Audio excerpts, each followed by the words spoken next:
बाद तो इतना हम चढ़ पाए थे, फिर मुझे गिरा दिया। फिर वो निराश होने लगता है।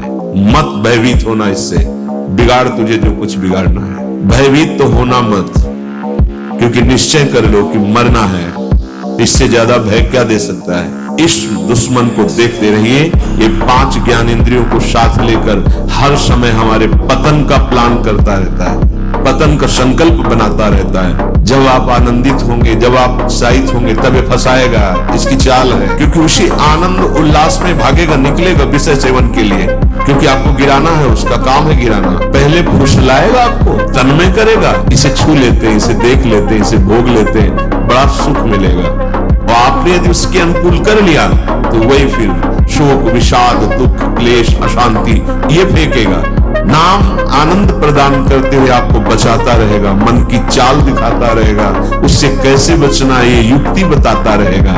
मन की माननी नहीं है और नाम छोड़ना नहीं है। बहुत कृपा पात्र और सुजान उपासक वही है जो इस दुष्ट की दुष्टता को पहचानता रहे। बाहर कोई शत्रु नहीं है, बाहर कोई हमारा कुछ नहीं बिगाड़ सकता। हमारा बिगाड़ने के लिए पर्याप्त है हमारा मन। ये मन ही दुर्दशा करे, मन ही इतना नीचता किए हुए है कि हम बार बार शास्त्र की बात सुनते हैं, बार बार सत्य मार्ग पर चलने का उत्साह बनाते हैं, और ये दुष्ट ऐसी चेष्टा कराएगा, ऐसा संकल्प बनाएगा, फिर गिराकर निरुत्साहित कर देगा। जहां रति कर रहा है मन, वहीं लगा देता है। निराश नहीं होना, इसकी चाल को पकड़ो। ये 2 प्रकार से फंसाता है, प्रियता और भय से। बहुत मनन की हुई बात है। भयभीत तो होना मत, क्योंकि निश्चय कर लो कि मरना है। इससे ज्यादा भय क्या दे सकता है। हमारी इज्जत श्यामा श्याम है, इससे भी भयभीत मत हो। अगर गलती हो रही है, सुधार करो। गलती हो गई है, प्रभु अहम त्वाम सर्व पापेभ्यो मोक्षयिष्यामि मा शुचः। आपको कमजोर होने की जरूरत नहीं है। बहुत ध्यान से सुनना, आपको कमजोर होने की जरूरत नहीं है। हमसे गलती हो गई, हम उस गलती को दोबारा ना करें। और ध्यान दीजिए, वो गलती कराने वाला आपका मन है। जब आप आनंदित होंगे, जब आप उत्साहित होंगे, तब ये फंसाएगा। इस दुष्ट की चाल बहुत विचित्र है। हम ये अंदर की बात कह रहे हैं, बहुत अंदर की पढ़ी हुई बात कर रहे हैं, यहां के रजिस्टर की पढ़ी हुई बात कर रहे हैं। ये बहुत दुष्ट मन है, बहुत दुष्ट। पूरे जीवन इस पर विश्वास न करें।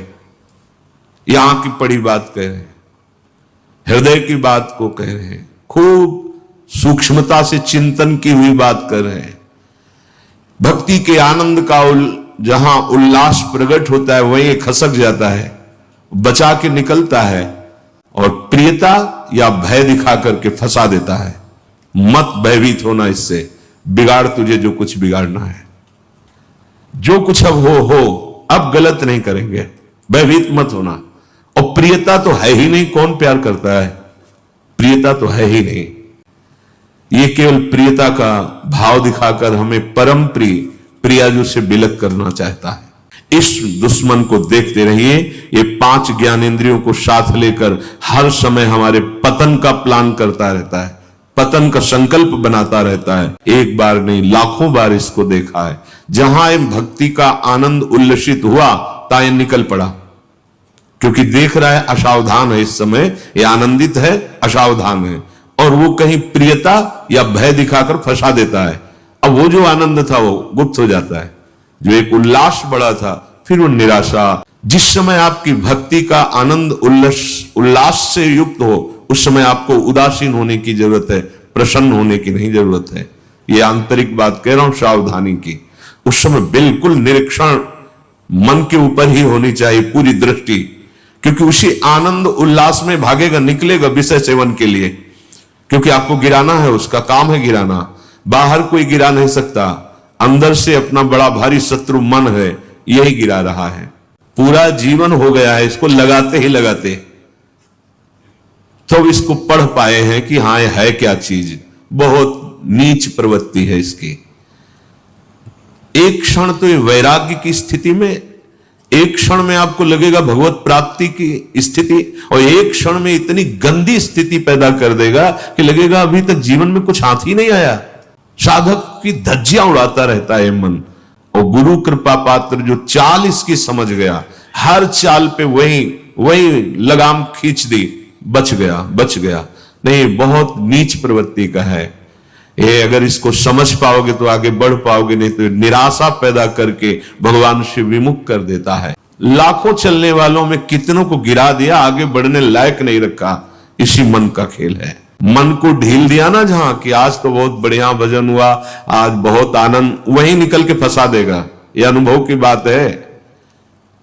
आनंद की उमगन में इसके निकलने के चांस होते हैं। वो उसी जब साधक आनंद उमगन में होता है तब वो निकल कर किसी विषय में उसे बांध देता और उस आनंद को खा गया।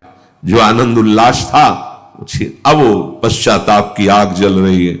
अब फिर उसको लगता है इतने दिन मेहनत करने के बाद तो इतना हम चढ़ पाए थे, फिर मुझे गिरा दिया। फिर वो निराश होने लगता है। जब आपने अपना जीवन प्रभु को समर्पित कर दिया, भगवत प्राप्ति का निश्चय कर लिया, तो अब तुम्हें मन से सावधान रहना है। और किसी से कोई दुश्मन नहीं है। कोई हमें भ्रष्ट नहीं कर सकता त्रिभुवन में। कोई हमारा किसी भी तरह से आनंद का नाश नहीं कर सकता। एक दुश्मन है, वो है मन। मन के पास क्या है खजाने में? जब मन के आप अनुकूल चलेंगे, मन के अनुकूल, तो आपको क्या देगा? शोक, विषाद, दुख, क्लेश, कष्ट, संताप, भय, उद्वेग, ये आपको देगा। अगर आप प्रभु के अनुकूल चले, मन जितना आपको आकर्षित करे भोगों के, उसको डांट के उसकी बात ना सुनकर प्रभु के अनुकूल चले, तो इनमें से कोई भी दोष आपके अंदर नहीं रह जाएगा। प्रत्येक श्वास यदि अपने प्रभु के सुमिरन में अर्पण कर दी जाए और मन की बात ना मानी जाए, तो प्रसन्नता बढ़ने लगे। स्वाभाविक। दो बातें कह रहे हैं। पहली बात तो हर श्वास में नाम जप चले। दूसरी बात, मन की बात नहीं माननी है। इससे लड़ना पड़ेगा। बिना लड़े कोई परमार्थ का योद्धा विजय श्री प्राप्त नहीं कर पाता। और ये बहुत रुलाता है, बहुत दुख देता है। यही प्रतिकूल हो जाता है। पहले फुसलाएगा आपको, तन्मय करेगा, इसे छू लेते, इसे देख लेते, इसे भोग लेते, बड़ा सुख मिलेगा। और आपने यदि उसके अनुकूल कर लिया तो वही फिर शोक, विषाद, दुख, क्लेश, अशांति ये फेंकेगा। अब तन्मयता में वो तुम्हारे बैठ गया है, तुम उसको अपने तन्मयता में ले लिए, तो अब बाहरी दृष्टि रहती है, चलो फिर आज से अन्न नहीं खाते, आज से मौन हो। कुछ फर्क इस पर नहीं पड़ेगा तुम्हारे मौन से, तुम्हारे अन्न त्याग से। इस पर एक बात केवल, इसकी बात माननी नहीं है, बस। हम ये सब करके देखे हैं। कई वर्ष अन्न जुबान में नहीं, आलू गुड़ जो मिला गांव, कुछ फर्क इस पे नहीं पड़ता। ये सब करके देखा है। बस चतुर सावधान वही जो हर श्वास नाम जप करके इसके खिलाफ रहता है। मन की बात नहीं माननी। इतनी सामर्थ्य आपको कहां से मिलेगी? बोले श्वास श्वास नाम जप करना होगा, इसी से विजय होगी। मन की बात नहीं माननी। वो हर समय विषय पेश करता रहता है। पूरे त्रिभुवन में इसी का शासन चलता है, मन का। क्या चाहिए? आपने अगर किसी में भी दस्तखत कर दिए, शास्त्र विरुद्ध आचरण है, तो गिरा देगा आपको। बहुत होश में, बहुत होश में। वो होश तब माना जाएगा जब हर श्वास आपका नाम चल रहा है। जो ही नाम आपकी जिह्वा में हर श्वास चलेगा, तो मुंह कुचरत कली को, ये जो कली अभद्र वर्णत शेष, ये कामादिक दोष, इन सबके मुंह को कुचरता है हरि नाम। इसीलिए और साधनों में प्रीति हो जाएगी, नाम जपने में नहीं होगी। और नाम जपने में हो गई तो आप जीत जाएंगे। हरस्य हरि नाम जपत जय। नाम आनंद प्रदान करते हुए आपको बचाता रहेगा, मन की चाल दिखाता रहेगा, उससे कैसे बचना ये युक्ति बताता रहेगा। नाम भगवान में इतनी सामर्थ्य है, तुम्हें सामर्थ्य देंगे कि तुम मन को अधीन कर सकते हो। कर तुम अकर तुम अन्यथा कर तुम। सर्व सामर्थ्यशाली भगवान को अधीन करने वाला नाम है नाम। नाम ऐसी वस्तु है कि जो चाहे चोरों के बीच, ये चोर ही है, काम क्रोध लोभ मोह मद मत्सर, और चाहे मित्र के बीच में हो, ये नाम आपको सुरक्षित रखेगा।